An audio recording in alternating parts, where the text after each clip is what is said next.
Hello student, class 10 real numbers exercise 1.3 question number 3 का first part. आप पिछले question first और सेकंड देख चुके होंगे, आपको समझ में आ गए होंगे। बिल्कुल सेम उसी तरह से क्वेश्चन नंबर 3 का फर्स्ट पार्ट है। मैंने बताया दो ही तरीके के क्वेश्चन आते हैं, या तो अकेला आता है या फिर साथ में एक रियल रेशनल नंबर होता है, एक इरेशनल नंबर होता है।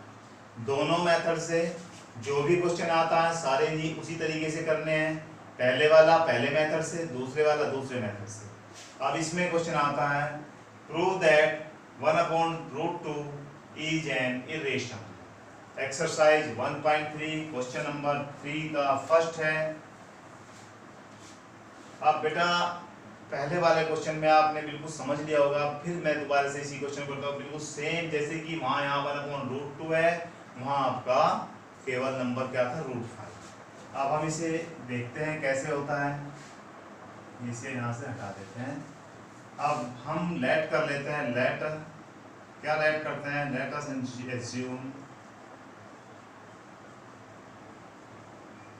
हम एज्यूम करते हैं, उल्टा चलते हैं। उसने कहा है 1/√2 एक इरेशनल नंबर है, तो हमें क्या लेट करके चलना पड़ेगा कि यह एक रेशनल नंबर है।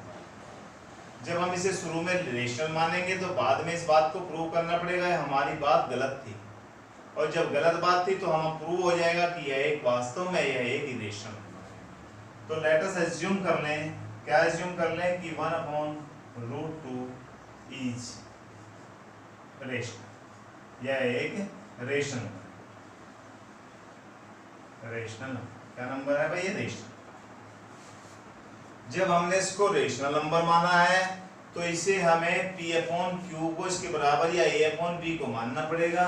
तो मैं लिख लेता हूँ 1/√2 इज इक्वल टू A/B कर लेते हैं। वेयर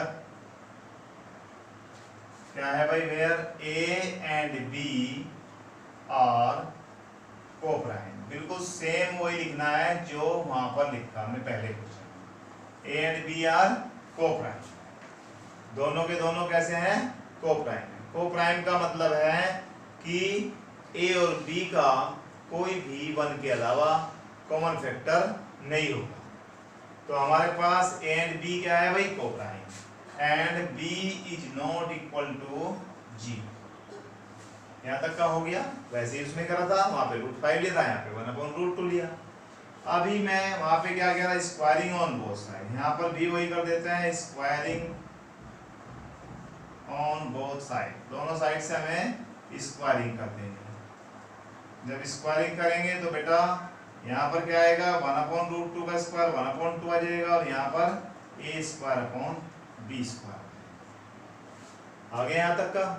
अब मैं यहाँ से एक काम कर लेता हूँ कि B² इज इक्वल टू क्या हो जाएगा, B² is equal to 2A² हो जाएगा, या A² इज इक्वल टू क्या हो जाएगा, B²/2 हो जाएगा। यहाँ तक का समझ में आ गया होगा। अभी हमने बताया था कि B² किससे डिवाइड हो रहा है, 2 से, तो B भी पक्का पक्का 2 से डिवाइड होगा। अगर किसी नंबर का स्क्वायर किसी नंबर से A² यदि A से डिवाइड हो रहा है, या M² A से डिवाइड हो रहा है, तो M भी A से डिवाइड होता है। तो हम कह सकते हैं यहाँ पर क्या कह सकते हैं कि B² इज डिविजिबल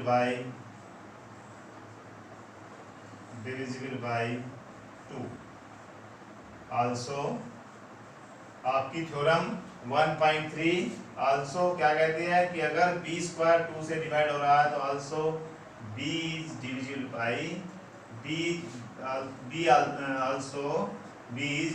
बाय चलो ऐसे लिखते हैं, डिविजिबल बाय 2। B भी 2 से डिवाइड होगा। यहाँ तक का काम हो गया। जो हमने डिवाइड कर दिया उसको कोई और नंबर देके मान लेते हैं कि B को हम कोई और नंबर देते हैं, 2p दे देते हैं आपकी बात। तो B को हम पुट कर देते हैं, पुटिंग इक्वेशन इसे फर्स्ट मान लेते हैं, पुटिंग क्या पुट करते हैं, B is equal to 2p ही लेट कर दो। हम इसमें रख दें तो क्या आएगा A square is equal to 2p का होल स्क्वायर अपॉन 2। तो बेटा यहाँ से आ जाएगा A square is equal to 4p square upon 2।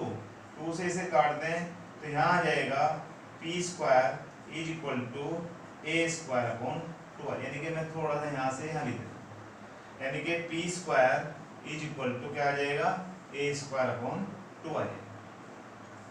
तो फिर बात वही आ गई कि ए स्क्वायर भी 2 से डिवाइड हो रहा है। जब ए स्क्वायर हो रहा है तो ए भी डिवाइड होगा। तो यहाँ पर हम लिख दें ए स्क्वायर इज डिविजिबल बाय 2। तो also b is divisible by 2। तो इसका मीन्स क्या हुआ कि पक्कम पक्का यदि ए स्क्वायर 2 से डिवाइड हो रहा है तो ए भी किससे कटेगा 2 से कटेगा। यहाँ पर आया था b square is divisible by 2, तो पक्का बी भी डिविजिबल बाय 2। आपकी थ्योरम नंबर 1.3। अब यहाँ तक का हो गया कि ए और बी दोनों के दोनों नंबर किससे कट रहे हैं 2 से कट रहे हैं। चलो जी, परंतु हमने क्या कहा था a and b are coprime है। तो इसका मतलब तो हमारी बात जो हमने माना था वो गलत होती हुई दिखाई दे रही है। अब उसके बारे में आगे क्या कहते हैं, मैं यहाँ से इसको थोड़ा सा यहाँ पर लिख देता हूँ। थोड़ी सी लैंग्वेज इसमें लिखनी पड़ेगी, लैंग्वेज लिखोगे जब इसके नंबर मिलेंगे। अब हम हमने क्या इससे वो निकाला, we can conclude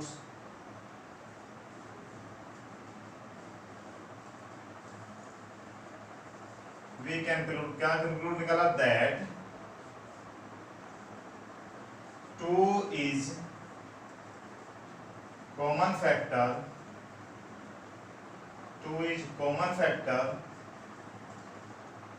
of both a and b।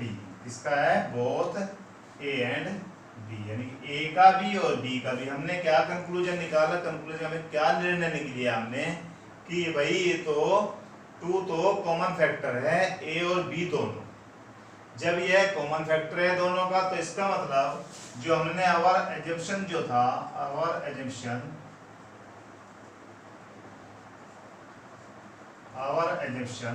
क्या था, हमारा एजम्पशन कि a and b are coprime and 1/√2 is rational. ये तो था हमारा एजम्पशन, इज रॉन्ग। ये बात क्या होगी, रॉन्ग हो गई। अब ये चीज रॉन्ग हो गई तो हम कह सकते हैं पक्का हम बिल्कुल हमें पक्का पता चल गया कि 1/√2 क्या है भाई, रेशनल ही है। अगर रेशनल लेके चल रहे तो हमारी बात गलत हो रही, इनकरेक्ट आ रही, रॉन्ग हो रही। तो हम कह सकते हैं hence we can say 1/√2 is an irrational। तो हम बेटा कह सकते हैं कि यह एक इरेशनल नंबर है। We can conclude that 2 is a common factor of both a and b। जब दोनों का कॉमन फैक्टर आ गया, कौन आ गया 2, तो इसका मतलब हमारा एजम्पशन क्या था कि a and b are coprime था और 1/√2 क्या लिया था हमने, रेशनल नंबर लेता। तो वह बिल्कुल गलत हो गया।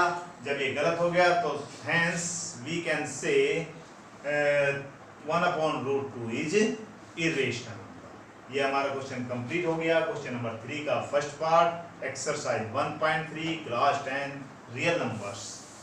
अभी आई होप आपको समझ में आ रहा होगा, आपको अच्छा लग रहा होगा, आप समझें, दूसरे बच्चों को भी शेयर करें। और अगर आपको मेरा वे ऑफ टीचिंग अच्छा लग रहा है तो और दूसरे बच्चों को भी बताइए और लिंक करिए, ज़्यादा से ज़्यादा सब्सक्राइब कीजिए। थैंक यू बेटा।